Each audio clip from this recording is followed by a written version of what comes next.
Hi, welcome everyone. I'm Jerri Rosen, CEO and founder of Working Wardrobe. This is our podcast called Rebuilding Careers. And joining me is one of my favorite people on the entire planet, Rick Gerard. Welcome, Rick. Thank you. I want to describe you in a couple of adjectives because you are multifaceted, right? Loving father and husband, powerful businessman, man with a set of values that is amazing. You are a black belt in Brazilian Jiu-Jitsu. Yes. And now a published author. Yes, as of May 20th, I will be. Okay. Woo! So since this is the new part of your life, that's what I really want to talk about. Sure. So you've done all of this work, you do all of this work, and you've somehow figured out how do you find time to write a book? How did you do that, seriously? I woke up every morning at 4:30 a.m. and I wrote for 2 hours. Are you telling me the truth? No, I'm telling you the exact truth. So I would wake up every morning, write, I would read the last paragraph of what I wrote, and then I would just start writing. And I just did a brain dump.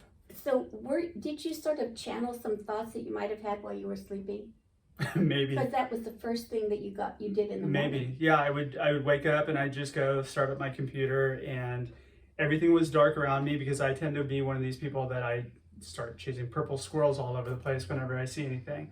And there was nothing around but just my computer screen. So I would just read the last paragraph, start typing. So in complete isolation. Yeah. First thing in the morning. Yep. And how did you know when to stop? When I finished. Could it have gone for 3 hours or 4 hours? Oh no, because my daughter would get up and I'd have to, I'd have to get her going for school. So you had the wake up call. Yeah. Okay. Yeah. But every morning. Yeah. How long did it take you to write the book? Probably about 3 months, the first draft. Okay, But I'm like on the 20th draft probably to get to the final. Like it's a process. Everybody says write a book, it'll be easy, and then you find out like writing a book was actually the easy part. It's all the little pieces afterwards. It's like a lot of work. Editing. Yeah. So did anybody tear your work apart? Yeah. So I hired a developmental editor. And she came in and basically gutted the book and then kind of pulled everything, like put some structure into it and built it up from there. She was amazing. So tell me, you got the galley, you held that in your hands. What did that feel like when you had the galleys of your book? You mean the first copy? Yeah. Which I just got last week, and I'm that. Can you hold that up? Yeah, absolutely. Okay, everyone, this is it. The only book right now available. Healing Career Wounds by Rick Gerard. This is the #1. It's going to be a bestseller. There's no question about it. So when you got that, tell me what that felt like. I felt like I just like gave birth and I had a baby. Like my baby just showed up. It was the weirdest thing to hold it in my hand. So it was a very kind of weird feeling because I don't consider myself an author, so to speak, but I am now. I'm just a guy who just loves what I do. I love building companies and I love hiring. So there's a lot of emotion to this. I mean, you've put your heart's work into writing. Yeah, pretty much. So when you say to somebody, I've written a book, who did you write the book for? So I wrote the book for entrepreneurs and business leaders to give them the advantage when they're hiring, they're building their teams. It's about them. It's about them being able to have the tools to be able to beat the big companies who are throwing out big numbers to people that are looking for opportunities, because that's pretty much all they have. Is they have a bigger, fatter wallet, and so the idea is to be able to give them the structure they can put in place so that they can attract people above and beyond the cash. So Rick, there's a ton of companies, and certainly today, that are looking to hire people. And you have this philosophy that you've got to hire based on the values of your company. Yep. Okay, that's a new methodology. How did you develop that part of the business? It's not really a new methodology. Amazon does it. Amazon's been doing it for a long time. So they hire based on core values. And I actually learned this from an interview that I went to at Amazon years ago. And what I learned was that they structure their interview questions in and around their core values. And if you can give examples of how you exude, how you display and have been able to give evidence to support that, then they hire you. They make you an offer. Did you get hired? No, actually I didn't. I tapped out about 3/4 of the way through. I was like, they kind of did a bait and switch on me. And the role that they had wasn't anything that I was interested in. So. But how good to know that you were a choice. This is not where I want to be. Yeah, well, I'm very honest with who I am and where I'm going to flourish. I would not do I just don't do well in a large company environment. Right. Startups are my people. You know, I do really well in unstructured chaos where we can kind of all figure it out and bring something to fruition. So I know that you, in your company, Rick, have a set of values that are very unique. Mm-hmm.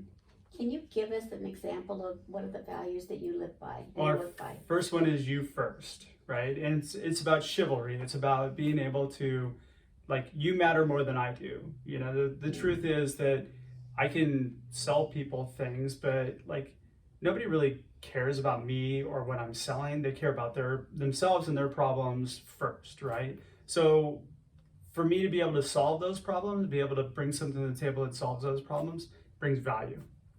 And so that's what we're all about. Being able to bring value to support, the organization growing, as opposed to going through, again, all the mistakes that everybody makes over and over and over again as they're trying to hire people. So when you put together your own take on hiring, you are very specific about making sure that the individual is excited about wanting to be a part of the company and that the company doesn't oversell itself to the candidate. Yeah, absolutely. So that's a switch, isn't it? Yeah, it comes to positioning, right? So, when you first start talking to somebody, they'll tell you exactly what they want. But we don't ask. The biggest lost opportunity in the recruiting process or the hiring process is that first phone call that you have with somebody where you can build rapport with them, you can understand who they are, what it is they want out of their career, and where they're going to flourish. And we treat it like a quick screen where, hey, how much you looking to make? And it's a transaction. Mm-hmm. That transaction helps us, it doesn't help us at all. Because then we get to the end of the process where we want to make an offer to this person, and then we're scrambling to get all that information. But people are most truthful in the very beginning, and they'll tell you exactly what they want, how they're going to thrive, and how to lead them, and how to do everything in that first phone call. So, and that's so important to know, because that screening call may be somebody who is not necessarily at the higher end of the HR world. So give us an example. What kind of questions should be asked if you're really trying to dig for that connection? So first you need to understand what the person's pain point is. Why are they talking to you? So if somebody doesn't have a reason to move, or they have no reason to talk to you other than making more money, then there's no reason to talk to them. There's no reason to bring them down an interview process. Some people, will send out their resumes and they'll look for things just because. Sometimes it's just an ego-driven activity. Well, I've got an offer I need to leverage against my company right now so I can get a raise. People have all different kinds of motivation. So they have to have first a specific pain point that you can heal. And if you can't, and that's kind of the punchline for what the book is. The punchline is, if you as a company can heal a person's career wounds, you've got a engaged person that's going to join your company and they're going to thrive. So let's talk about what some of those career wounds could be. So what have you found in your research? Yeah, so it usually comes down to three things. One would be inability to grow. So, they're just kind of stuck in a role. I actually had somebody tell me one time, in order for me to grow at this company, somebody's got to die above me. So that's a terrible place to be, right? But there's no way in which they can progress their career. The content of the work, people just get kind of pigeonholed into doing one thing and they get really good at it, and then there's no incentive for the employer to move them out or let them flourish in a different role because they're so good at what they do. And then management issues are always a big thing. Now, when you're talking about management, you got to figure out, is it really the management, or is it that person? Because the person could be hard to manage. So in your career, and you've done so many things, did you have your own experience of career wounds? Oh yeah. Well, I've been an entrepreneur for a long time now. So I guess I constantly have career wounds, but they're self-inflicted, right? Yeah, and I have made probably every mistake that every other entrepreneur has made, making the wrong hire. And making the wrong hire, I'm the one who's responsible for that more so than the person who accepted the offer, because, it was my need and my desire to just have a person in the seat that drove that, as opposed to, is this the right person? That's real world.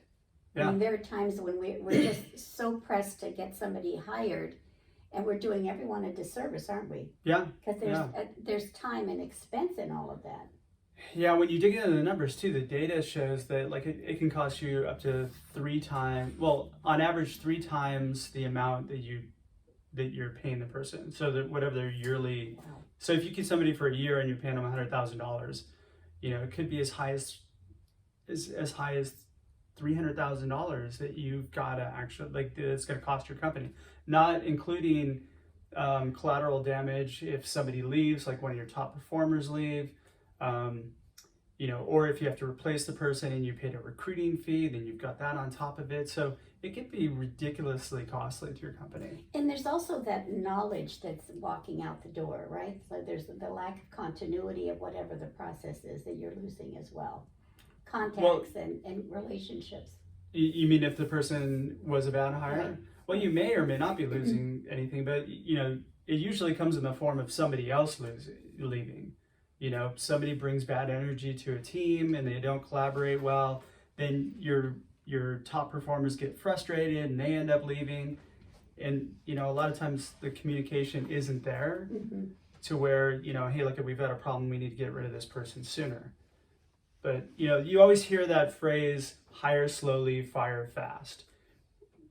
We don't listen to that, but that's very, very valuable information. I mean, you have to be asking and getting feedback from everybody as to what's happening with anybody you hire. I experience the same thing.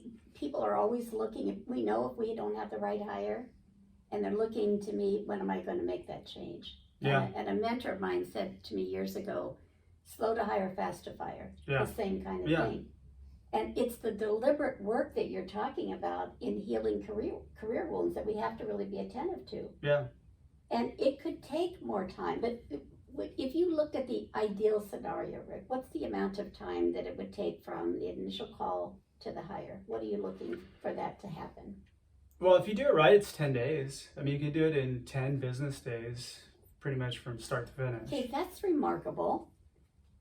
But again, like that's from the beginning of getting somebody in the process, like finding somebody. Right. And then, if they're positioned properly, then bringing them kind of through the process. But, I always look at everything like, rather than thinking of your recruiting process as I need to get a bunch of resumes and then I'll evaluate the resumes and make a decision based on that. I hate resumes because resumes lie. The most valuable content on a resume to me is the contact information and the white space, because the white space doesn't, the rest of the resume doesn't tell me how good somebody is. It doesn't tell me exactly what they accomplished. It doesn't even tell me what kind of person they are. All it tells me is I've got X skills. And when you hire based on that, you get yourself in trouble. So you go to the heart of the corporate culture when you're trying to figure out what's the right fit for a company. Sure. Who do you get, where's that sense come from when you're working with a client? How do you dig in and find the corporate culture? Mm-hmm. We have a meeting, we sit down and we talk about each value and what does it mean to you, and then we question it. Is this really a value? If I ask everybody in your office, is this your corporate value? Yeah. They're going to tell me yes it is, and they're going to be able to back this. your corporate values should be a language within the organization that everybody knows. You know, when you make decisions, this should be based on, hey, are we doing this with integrity? One of your core values, right? Absolutely. So before we make this decision, you know, does this reflect our values? So there's a lot of companies that did a ton of work about mission and vision and values, and they've got beautiful signage on the walls. Yep, but they don't live it. And they don't live it. Nope. So I've walked into so many companies like that. Can you palpably feel it when you're in those companies? Yeah, yeah. So, There was one company I walked into, I had a meeting with the CEO, and behind his desk were all these great words like teamwork, collaboration, all this stuff. And, you know, so I got kind of shuffled in, and then we were talking for a bit, and yeah, I could tell something was a little off, and then he wanted to show me around the office, and I noticed as we were walking through, people started picking up the phone, they're like clicking on their keyboards really loud. It was like silent, but like there was no people talking, there was no collaboration, there was not a lot of these things. And so when we went back into his office, I said, so where did you guys come up with your core values? He's like, oh, we thought they sounded really good. We kind of all came together and picked them. I'm like, do you live them? Words. Yeah, just words. And he goes, well, I don't know. I go, I didn't see any collaboration or teamwork at all. As a matter of fact, as we were walking through the office, I saw people trying to hide from you. Like fear. Yeah, yeah. Well, this is a really command and control environment, right? And he's like, well, I get frustrated with people sometimes. And he kind of started to backtrack. And I was like, well, you should have command and control. I'm the leader. Do what I say. Like you should own what your values really are. Okay, and then find people that do well in those environments. And are there people who could do well in those? Sure, there's people who can do well in every environment. Think about Wall Street. Oh yeah. Right? Think about large investment firms where it's like, we'll stab you in the back. You won't get any attention from us until you prove yourself otherwise. I mean, there's people who do well in that environment. Greed is good. Greed is good. Gordon Gekko, there we go. Right. That's right. So were you able to do anything in that company, or did you choose not to have them as a client? I don't think I worked with them, actually. That would be a tough one to turn around. I would be okay with it, but he was pretty much in denial of what things really were. And you want to be a change agent. You want to work with companies that really are open to expressing their values and sharing that with their employees. You know what? Actually, I want to work with companies that people who understand who they are, and they're okay with, like they own it, and that's who the company is. And so I've worked with, you know, what I call hunter cultures, right? Where, we're all about like just making a profit, and you know, and again, you know, if you look for people who kind of hold those same values, you're not going to get in trouble. It's when you try to tell people you're collaborative and teamwork and oriented and all these other things where you get in trouble, and you hire people that are outside that box. So you've been extraordinarily generous to us at Working Wardrobes, Rick. I mean, really from the heart. You've come in, you've worked with my team, you've looked at our values, you've given us a whole new way to think about interviewing. Mm-hmm. And you're very focused on, are we going to interview to find the right CEO? So you've got a heart for giving back. Sure. Where did all that come from with you? I don't know, because I was really selfish for a long time, so. Is this a new Rick that you are? No, I've always been, you know, I've always kind of had that giver's gain mentality. Like I'm a connector, so I've always been, you know, somebody would call me up and say, I need this, and all right, I got somebody I can introduce you to. But yeah, you know, and I've always kind of loosely volunteered on things, you know, but, you know, I've been doing a lot with you guys, and then I've been doing a lot with California Love Drop, and it's just, you know, these are my people. I love it. Yeah. So when you came in to do the work with us, did you learn anything new about Working Wardrobes that maybe you didn't know? Yeah, I did. Actually, I learned that you guys like all have a really like strong passion for people and really helping people. We do. So that's what kind of drew me to it too, which is, you know, why I donated as much as I like to. I love it. Yeah. So I know that the word rebel shows up in your values. I am a rebel. So, and you love being a rebel. Hell yeah. So, I mean, I resonate with that too. How does that show up in your business? Well, I think just a lot of the approach and what, like, we developed this kind of hiring operating system that we plug into our companies. I mean, what we've done from a business perspective is we've really focused in on, okay, look at where are the problems here, and then how do we get the right people in the seat? And it just stemmed from a lot of the work that we did with a lot of our clients over the years where, the truth is, us as entrepreneurs, like, we don't know how to interview people. Even people at the highest corporate level, they have like kind of interview techniques that they've learned from years of like bad practice, right? And so they like ask questions like, shrink you down to the size of a quarter and put you in a blender, how do you get out? Like, or, if you were an animal, which animal would you be and why? I mean, which are okay questions if they're tied to your core values. But if they're just like, well, I don't know, I'm a dolphin because I like to swim in water. I mean, I don't know. There's no evidence that you're gaining out of that can be pulled other than like, does this confirm my bias or does it not? Right. So yeah, where I found was,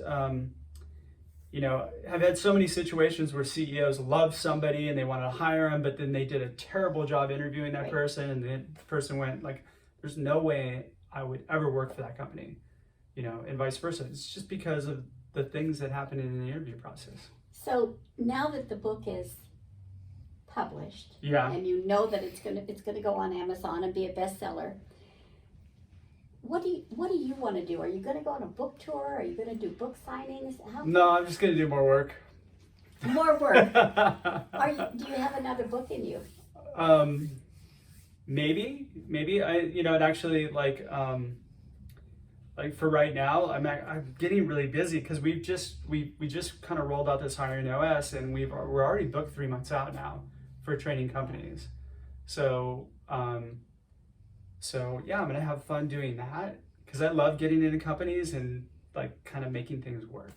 So we all have some kind of a bucket list somewhere in our minds, and I talked about all of who you are, including a published author. What else is on your bucket list? Anything big that you want to do? Besides buy a place in Bali. Yes. Yes.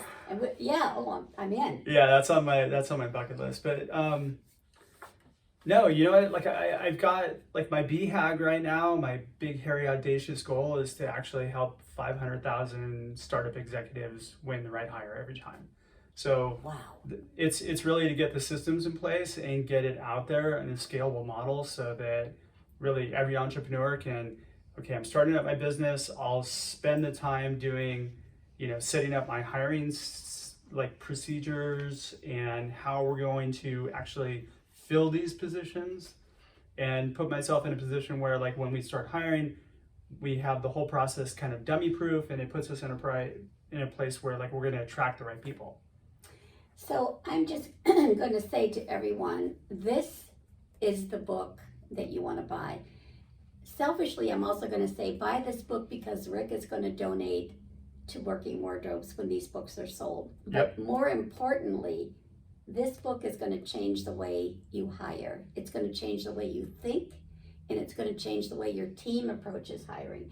It changed our thinking at Working Wardrobes. Rick, I am like forever grateful to you for the hiring operating system, HOS by Rick Girard. But make sure that you pick up a copy of this on Amazon. Yeah, it'll be on Amazon. You can pre-order it now, and we'll provide you the link. Healing career wounds. We've all had them. We don't want to give them. That's the ticket, right? So no, you want to heal them. You want to heal. Yeah. So Rick, thank you so much for writing this book, for being a friend, for being on the podcast, and just for being on the planet. You're fabulous. Oh, thank you. I'm just trying to catch up with you. He's catching up quickly. Thanks everyone for being with us on Rebuilding Careers with Rick Girard and Jerry Rosen. We'll see you again real soon. Bye now.